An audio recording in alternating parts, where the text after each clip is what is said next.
What's up everybody, what's up governor, how you doing? Troy Brown here, and I want to show you one of the key exercises for your legs. If you're 30, 40, 50, even 60, this is one exercise which I think is very underrated exercise that most people don't do. A lot of us tend to focus on squats and lunges, but I really think that leg press is a very underrated exercise, especially for hypertrophy, especially for building legs. But the secret to legs and how to build your legs, even in your 30s, 40s and 50s and upwards, is your setup. You want to have the right setup so that way you can hit your mechanics in the right way. So I'm going to show you right now how to set it up and how to get more bang for your buck so that way you can put more size on your legs in your 50s, in your 40s and 60s and upwards. Sound good? Let's rock and roll. So, one of the key things when it comes to the leg press is you want to make sure range of motion is key. So, most people start here, but what I suggest you do for range of motion is to bring it all the way back, okay? Now you've opened up the range a lot greater. Now, before you jump into the exercise, you're thinking about three things. Number one, you're thinking about the setup. So you want the right setup. Number two, you're thinking about stability of the hips. And lastly, number three, you're going to initiate the movement, which means you're going to pay attention to your eccentric phase. So yes, we're going to do time under tension because honestly, the days of me slamming on 12 plates a side are long gone. Now it's all about muscle intelligence. It's all about training smart so that way I can train into my 80s and 90s. And I know that's what you want to do too. So let's be careful, let's be safe, and let's use our brain and let's train smart. Okay, let's do it. So this has been a key exercise for me when I was competing in my 49 shows. And I really believe this is the movement that developed a lot of quad sweep for me.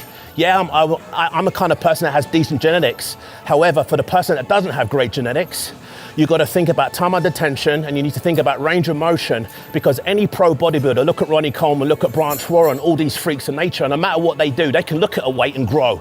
For normal people that don't have the genetics, you've got to know how to use your mechanics properly and you've got to also figure out how to get the most out of the movement. That way you're not wasting time, energy, effort and stuff like that. Okay, so if you want quad development, here's what we're going to focus on. We're going to have our feet a little bit lower down the platform.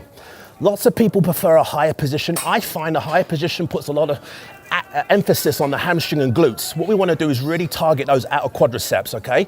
So for me, I do two variations. One a week, I focus on more of a plie position, and then the second week, I'll focus on more of my toes being straight, okay? Now, for those that aren't genetically gifted in the leg department, it's better to have your feet a little bit lower. Now, as you lower the weight down, what you don't want is you don't want your heels to come off the ground or come off the platform, is you're looking for your knees to go in a straight line without any inward rotation. So knee stability is essential. So the first thing I'm gonna do is brace my core, keep my hips and pelvis as tight as possible, and then initiate the movement. Suck the air in on the way down. Hold on nice and tight, brace the core. 3 seconds on the eccentric with my heels intact. 1, 2, 3, drive up, knee soft.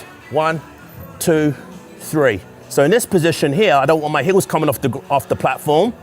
Okay, I want to keep my heels flat here with the knees traveling over the toes. I'm getting way more activation in my outer quad sweep. Okay, so brace that core, suck the air in. 1, 2, 3, breathe out. Breath is key. 1, 2, 3. Now, if I want to put more tension on this, which I do a lot, is I'll lower the weight down under 3 seconds and pause for 2 in the bottom. This puts even more stress and focus on the quadriceps, okay? So I'll go 3 seconds down, brace the core again. 3, 2, 1, pause. Brace the core, breathe out. So that becomes a 3, 2, 1, 0 tempo. 3, 2, 1, 1, 2, press. More stress on the muscle. 1, 2, 3, pause, drive. Pause. So this will stop me from going 10, 11 plates aside because for me now, it's all about longevity. I want to protect my joints. I'm 42 and I don't want to do anything stupid. By the way, I did before I jumped on the leg press. I've already done 7 sets of leg extension and leg curls and abductor work on the abductor machine. I call the abductor machine the yes-no machine for the ladies listening. So make sure that you're fully warmed up, you pre-exhaust your quadriceps, you pre-exhaust your hamstring, and now you're ready for the big compound movements. Most men in their 40s do it the other way around. Personally, I think you're asking for trouble. You're waiting for something to pull or you're waiting for something to tear. So remember, Use your mind, use your muscle intelligence, and train smart, and don't let your ego take over.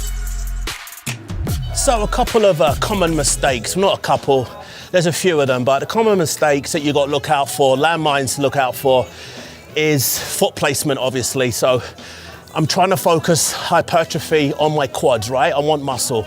So I would prefer the client or the trainer that's watching to have their feet a little bit lower down the platform to activate the quad sweep. I like this position. Often people go up here. Yes, you can use more weight here. Why? Because the hamstring and glutes are taking over. But we want to primarily hit the quad sweep, okay? So let's not use our ego. Let's go feet a little bit lower down the platform, under tension, under control. Another common mistake you'll see a lot of people do is as they lower the weight down, the hips come off. I've already mentioned that. Look at that. Heels are off, hips are rotated, lower back is curved. Bad position to be in. Extremely bad position to be in. That's the number one concern that I have with many people leg pressing, especially when you've got load and weight on the bar. Another common mistake is inward rotation of the knees is another one. Okay, another one is going too wide, and then what happens is two things, the knees come in again, and that's a bad position to be in. You got to remember something, the body loves the joints and the muscles to be in straight lines. The body loves straight lines. So always think everything straight line, all right? And another common mistake with leg presses that I see time and time again is emphasizing the lockout. Locking out's okay, but you don't want to really overemphasize it, especially when you've got load on the bar. For me, I prefer people to have the mindset and the mental focus of constant tension on the muscle, especially if we're looking at this from a hypertrophy standpoint, okay? Now we're gonna load this sucker up.